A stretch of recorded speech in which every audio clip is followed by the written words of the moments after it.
दोस्तों नमस्कार। दुनिया का सातवां अजूबा यानी कि ताजमहल बेहद खूबसूरत होने के साथ साथ अपने आप में काफी सारे राज्य समेटे हुए है। जैसा कि आप जानते ही होगी या फिर आपने कहीं ना कहीं जरूर सुना होगा। और ये तो हम सभी जानते हैं कि ताजमहल शाहजहां ने बनाया अपनी बेगम मुमताज की याद में। तो फिर आप लोगों ने ये भी सुना होगा कि ताजमहल बनाने वाले जो मजदूर उस वहां पर काम करते थे उनके ताजमहल बनने के बाद हाथ पैर कटवा दिए। और कई लोग तो ये भी दावा करते हैं कि ताजमहल के अंदर 22 दरवाजे हैं जो कि आज तक कभी नहीं खोले गए हैं। उनके पीछे का राज क्या है। जिसके अलावा बचपन में आपने जरूर सुना होगा कि ताजमहल बनाने वाले जो मजदूर थे उन्होंने ताजमहल के अंदर एक छेद रख दिया जिससे आज दुनिया भर में कोई नहीं पूछ सका। और क्या ये सच है या फिर कोई कहानी है। और कहीं ना कहीं आप लोगों के सुनने में ये भी आया हुआ कि ताजमहल के अंदर तेजो महल नाम का एक मंदिर भी है। तो चलिए जानते हैं आज की इस वीडियो में ताजमहल के बहुत सारे राज जो कि बहुत कम लोग जानते हैं। तो बने रहिए इस वीडियो में एंड तक। चलिए शुरू करते हैं। ताजमहल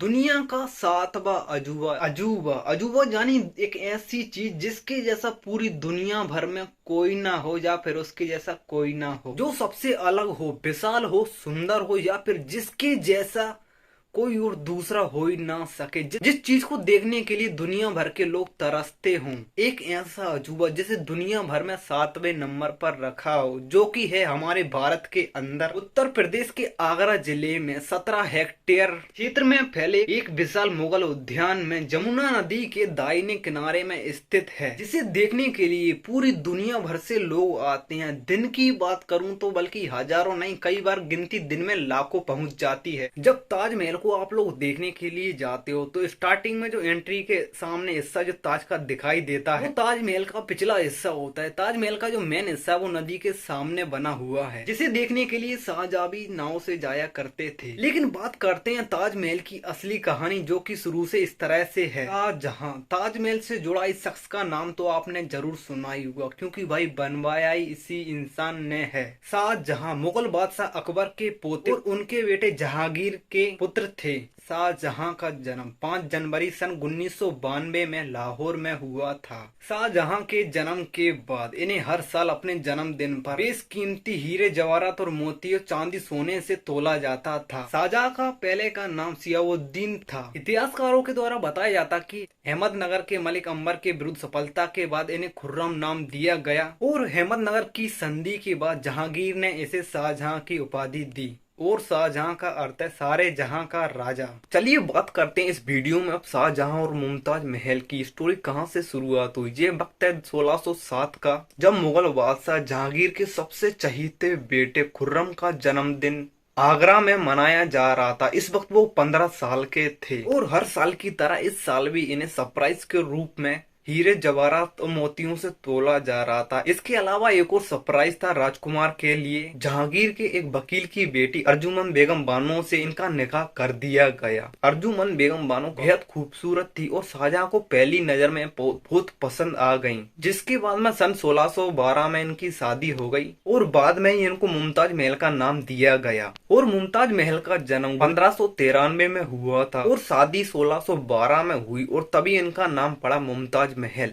आपकी जानकारी के लिए आपको बता दूं कि शाहजहां की 2 और पत्नियां थीं, जिसके बाद में शाहजहां की शादी मुमताज से हुई और जिसके बाद में उन्होंने कुछ और शादियां की, लेकिन उन सब में सबसे ज्यादा प्यार वो मुमताज से करते थे। और आपकी जानकारी के लिए आपको बता दूं कि उस टाइम पे इतनी सारी शादियां करना आम बात हुआ करती थी और कुछ लोग इन शादियों को अपने शौक पूरे करने के लिए करते थे तो कुछ लोग दूसरे राजाओं से संधि के लिए करते थे, ताकि बाद में वो लोग आपस में ही ना लड़ते रहे। उनके बीच में ऐसा कुछ संबंध होने के बाद में रिश्ते अच्छे हो जाए। जिसके बाद में शाहजहां ने कई सारी जंगें लड़ी सालों तक और इन लड़ाइयों के बाद ही उनको अपना असली नाम मिला शाहजहां।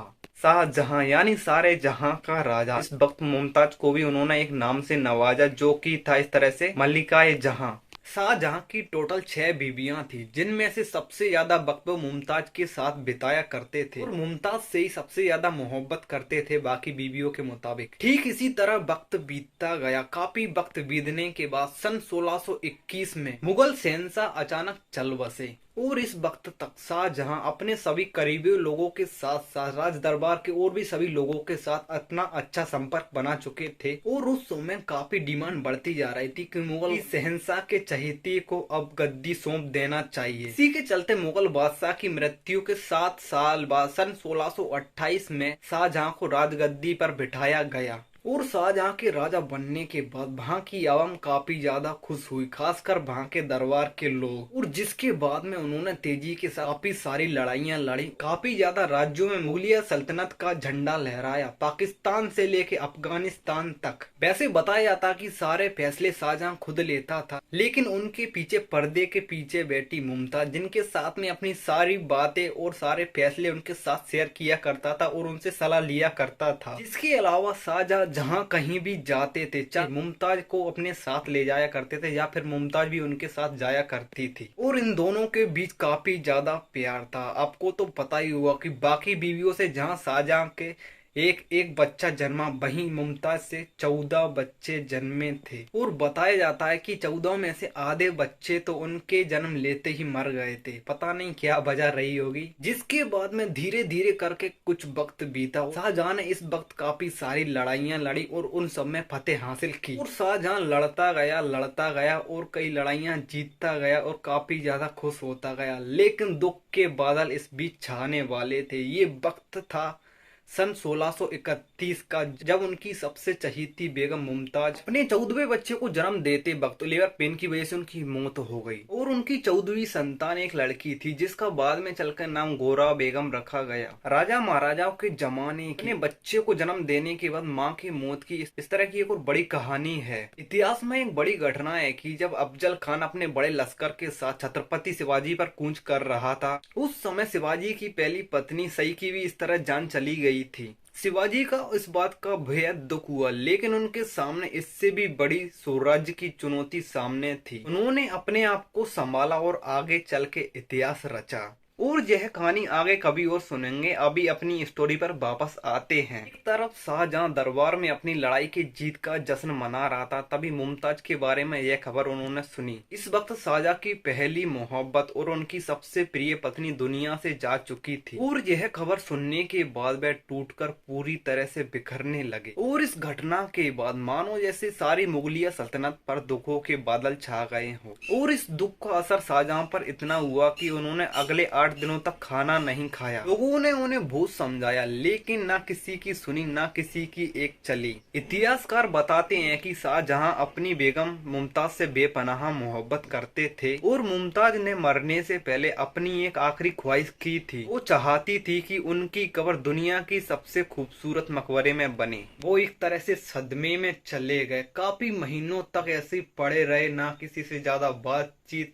ना ही कुछ और। अंदर ही अंदर टूटने के साथ साथ काफी ज्यादा गहरी सोच में चले गए कि मुमताज की जो ख्वाहिश है उसे मैं अधूरी नहीं छोड़ सकता। ठीक फिर कुछ महीनों बाद इतिहासकारों के द्वारा बताया गया कि मुमताज की मृत्यु के 6 महीने बाद सन 1632 में सदमे से बाहर आते हैं और वो अपने मंत्रीजनों को बात बताते हैं कि मुझे अपनी मुमताज की आखिरी ख्वाहिश पूरी करनी है। और एक लंबे समय तक सदमे में रहने के बाद उनकी कमर झुक चुकी थी और उनके सफेद बाल आ गए थे। पहले के मुताबिक उनका शरीर भी काफी ज्यादा कमजोर पड़ चुका था। फिर शाहजहां ने अपनी पूरी दौलत के साथ अपनी पूरी जिंदगी इस ख्वाहिश को पूरा करने में लगा दी। फिर शाहजहां ने अपने मंत्रीजनों को बुलाकर सबको आदेश दिया कि जाओ और जाकर राज्य के सभी कारीगरों और मजदूरों को बुला के लाओ। फिर अपने राज्य समेत कई और दूर दूर से कारीगरों और मजदूरों को बुलाया गया और एक स्ट्रक्चर या फिर कह लो एक प्रोजेक्ट पर उन्हें काम करने के लिए कहा और उन सभी को अपने अपने काम में लगा दिया। और बताया जाता कि उस समय हजारों हाथियों समेत 20,000 से भी ज्यादा मजदूर लगे थे, जिन्होंने दिन रात एक करके अपना काम करना स्टार्ट कर दी। और यहीं से शुरुआत हुई ताजमहल बनने की। मुमताज की कब्र जमुना नदी के किनारे बनी थी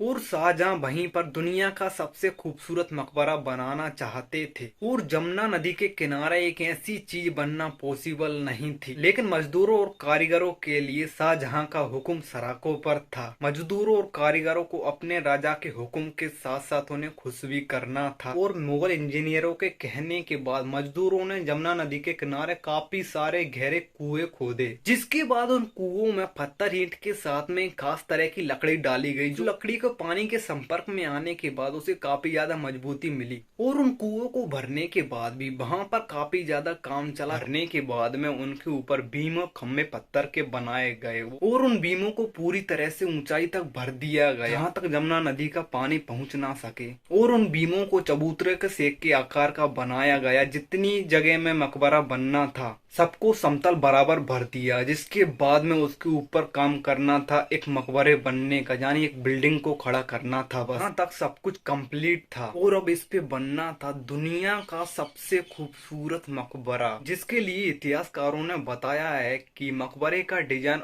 शाहजहां के बाप दादाओं महलों के द्वारा लिया गया। इतिहासकार बताते हैं कि अपने बाप दादाओं के मकबरों, इमारतें और गम्बद और मकबरों का डिजाइन देखने के बाद एक तगड़ा स्ट्रक्चर सामने आया, जो कि बनने वाला था आगे चल के ताजमहल। और फिर उसी मकबरे का डिजाइन को देख काम शुरू कर दिया गया। दुनिया का सबसे खूबसूरत मकबरा अगर बनने जा रहा था तो उसके लिए पत्थर ईंटों से लेके मकराना और बेशकीमती पत्थरों का इस्तेमाल होना था। और इन सब चीजों को अलग अलग राज्य ही नहीं बल्कि बताया जाता है कि अलग अलग कंट्री से तक लाया गया। काफी तेजी से इस स्ट्रक्चर पर काम चल रहा था। वहाँ जो काम कर रहे मजदूरों और इंजीनियरों के खाने पीने का आसपास से सारे इलाकों से नाच कलेक्ट कर लिया, ताकि इन मजदूरों और इंजीनियरों को कोई प्रॉब्लम ना आए। और सुनने में ये भी आया है कि वहाँ पर रह रहे लोगों के खाने पीने तक के लाले पड़ गए थे उस दौरान। काफी तेजी से काम तो चल ही रहा था। ठीक वैसे ही शाहजहां का खजाना भी काफी तेजी से खाली होता जा रहा था। हजारों हाथियों की मदद से आगरा से काफी दूर राजस्थान से मकराना मंगाया गया, जैस्पर को पंजाब से, जेडो क्रिस्टल को चाइना से, सफायर को श्रीलंका से। इस तरह से बेशकीमती ये पत्थरों को अलग अलग जगह से लाया गया। उस वक्त काफी प्रॉब्लम्स झेलने के बाद में फाइनली काफी सालों के इंतजार के बाद में तैयार था एक महल, जिसको एक डिजाइन या फिर डेकोरेट करना था।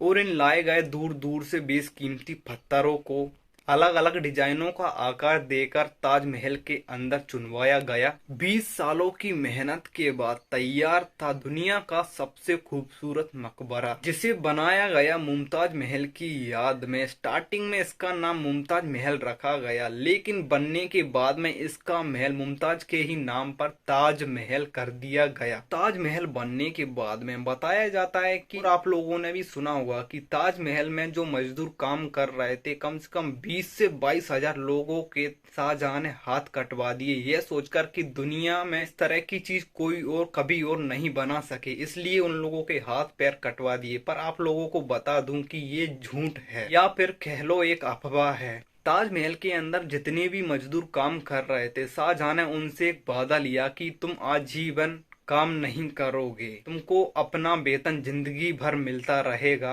शाहजहां ने उनसे अपने हाथ पैर नहीं छीने बल्कि उनकी कला छीन ली, जिसे वो जिंदगी भर कभी यूज ना कर सके। और उन लोगों को रहने के लिए एक बस्ती बनाई गई, वहाँ पर वो लोग रहते थे और जिंदगी भर वहीं पे उनको रहना पड़ा। और बताया जाता है कि उन मजदूरों के कुछ वंशजों को बाद में दिल्ली लाया गया था, जहाँ पर कुछ मजदूरों ने वहाँ पर काम किया। और आपको बता दूं बेहद खूबसूरत इस ताजमहल का राज जो कि कुछ इस तरह से है। महल सच में दुनिया का एक खूबसूरत अजूबा है, वो कि इस तरह से है। बताया जाता है कि ताजमहल सुबह से लेकर शाम तक अपना रंग बदलता है, जो कि कुछ इस तरह से है। जब सवेरे सवेरे सूरज निकलता है तो ताजमहल ब्लैक शेप देता है और सूरज निकलने के बाद लाइट येलो और पिंक शेड देता है। दोपहर के वक्त ताजमहल की खूबसूरती चरम सीमा पर होती है। जब सूरज आसमान के बीचों बीच होता है तब ताजमहल बिल्कुल सफेद मोती की तरह चमकता है और ताजमहल की खूबसूरती हजारों गुना बढ़ जाती है। और जब सूरज डूब रहा होता है तो ताजमहल की बिल्डिंग बिल्कुल गोल्डन कलर की दिखाई देती है। ठीक इस तरह से दिन में में 4 बार ये अपना रंग बदलता है। भाई मैंने तो कभी इसे बदलते देखा नहीं, लेकिन तमन्ना बहुत है यह नज़ारा देखने की। अगर किस्मत मेहरबान हुई या फिर आप लोगों का साथ मिला तो इस चीज को देखने मैं जरूर जाऊंगा एक बार। आप लोग भी जाना कभी अपनी लाइफ में। और बताया जाता है कि इसको पूरी तरह से कंप्लीट होने में 20 से 22 साल लग गए थे। 22 साल बाद यानी 1632 में स्टार्ट हुआ था और 1654 में यह पूरी तरह से तैयार था। और शाहजहां ने इस वक्त इस महल का नाम चेंज किया गया। मुमताज महल के नाम से बनाया जा रहा था, वहीं उसे बदल कर उसी के नाम पे ताज महल रख दिया गया। और हर साल मुमताज की बरसी पर शाहजहां यमुना नदी को पार करके नाव से जाया करते थे। शाहजहां का मकबरा बन के तैयार तो था जैसा कि मुमताज चाहती थी। इसके जैसा दुनिया भर में पहले तो छोड़ो अभी आज तक नहीं बना, ना बनेगा शायद आगे चल के। लेकिन आपको बता दूं कि हाँ इससे बहुत खुश तो थे, लेकिन मुगलिया सल्तनत को कंगाल कर दिया था। इतिहासकार बताते हैं कि इसके 4 साल बाद यानी कि 1658 में मुमताज और शाहजहां के बेटे ने ही शाहजहां को बंदी बना लिया और खुद मुगलिया सल्तनत का राजा बन गया। शाहजहां जो पिछले 30 सालों से राज कर रहे थे, बताया जाता है कि उन्हें कैदी बनाकर आगरा के फोर्ट में ही बंद कर दिया गया। शाहजहां को कैदी बनाकर एक ऐसी जगह रखा गया, एक ऐसे कमरे में रखा गया जहां की खिड़की से ताजमहल दिखाई देता हो। और फाइनली 8 साल बाद शाहजहां कैद में ही 74 साल की उम्र में चल बसे। और बताया जाता है कि उनकी मृत्यु के बाद मुमताज के पास ही शाहजहां की कब्र बनाई गई और उन्हें ताजमहल के अंदर किसी कमरे में दोनों को साथ में रखा गया। तो दोस्तों ये तो थी ताजमहल की पूरी स्टोरी, कब शुरू हुआ, कैसे बना। इसके बाद में अब बात करते हैं आज के टाइम के पॉलिटिकल ताजमहल के ऊपर उठाए गए ऑब्जेक्शन के। कुछ लोग बोलते हैं कि ताजमहल किसी मंदिर को तोड़ के बनाया था जिसका नाम था तेजो महाले नाम का शिव मंदिर, उसे तोड़ के ताजमहल बनाया गया। अभी के टाइम पे, आज के टाइम पे कुछ लोग यह दावा करते हैं कि तेजो महाले मंदिर को तोड़कर बनाया गया। लेकिन दोस्तों आपको एक बात बता देता हूँ, उस टाइम की ताजमहल बनने से पहले 1632 में यह जमीन राजा जय सिंह की थी और उस समय राजा जय सिंह के संबंध शाहजहां से काफी अच्छे थे। और जमुना नदी के किनारे उस लोकेशन राजा जय सिंह के सामने अपनी राय रखी कि मुझे एक ऐसा महल बनाना अपनी मलिका जहां के लिए जिनकी आखिरी ख्वाहिश थी। यह सुनकर राजा जय सिंह ने वो जमीन शाहजहां के नाम कर दी या फिर उसे दे दी। लेकिन इस जमीन के बदले में शाहजहां ने भी उन्हें एक जमीन देना चाहा, लेकिन उन्होंने मना कर दिया। लेकिन शाहजहां के काफी कहने के बाद में राजा ने राजा जय सिंह को उसके बदले एक दूसरी जमीन दी। तो अब रही बात तेजो महाले मंदिर की, उस समय का कोई भी हिंदू राजा या हिंदू सम्राट अपने धर्म और मंदिर के साथ में इस तरह का समझौता नहीं करेगा कि अपने सामने जीते जी उसको तोड़ दिया जाए या फिर उसकी जमीन पर कब्जा कर लिया है उसके जीते जी। और ये सब तो आप लोग भी जानते हो, एक बार अंग्रेजों का जमाना होता फिर भी ठीक है, मान लिया कि हाँ ऐसा हो सकता है, पॉसिबल है,